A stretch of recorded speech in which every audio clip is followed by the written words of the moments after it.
일본이 내일부터 원전 오염수 방류를 결정한 것에 대해 우리 정부는 과학적, 기술적 문제가 없는 것으로 판단했다고 밝혔습니다.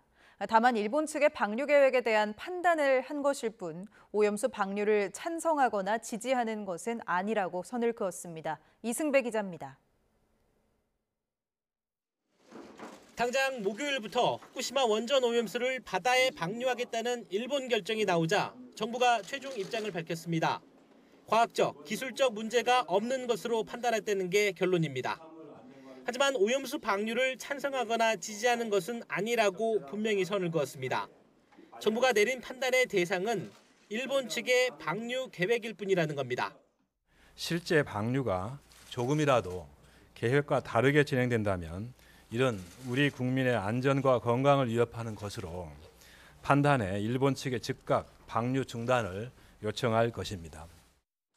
윤석열 대통령이 지난달 12일 정상회담에서 방류 점검 과정에 한국 전문가가 참여하게 해달라고 했던 요청은 받아들여지지 않았습니다. 대신 한국 측 전문가가 정기적으로 현장 사무소를 방문하고 오염수 방류 최신 정보를 정기적으로 공유하기로 합의했습니다. 이상 상황이 생겼을 때 IAEA로부터 관련 정보를 빠르게 공유받는 연락체계와 함께 일본과 한국 간 이중 한 라인도 구축하기로 했습니다.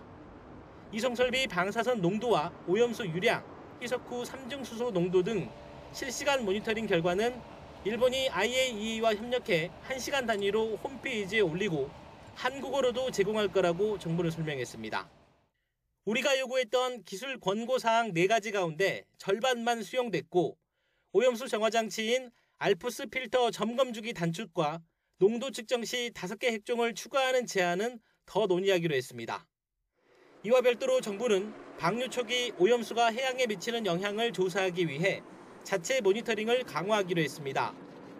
후쿠시마 원전에서 500에서 1600km 떨어진 일본 공해 8개 지점도 조사합니다. 공해상의 방사능 수치 변화를 실질적으로 모니터링을 할 수 있다고 보여지고요. 또 원전 오염수가 방류될 경우 국내 해역에 미치는 영향을 선제적으로 감시할 수 있다고 판단을 합니다.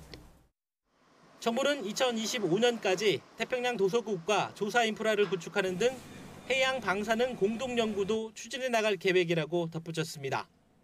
YTN 이승배입니다.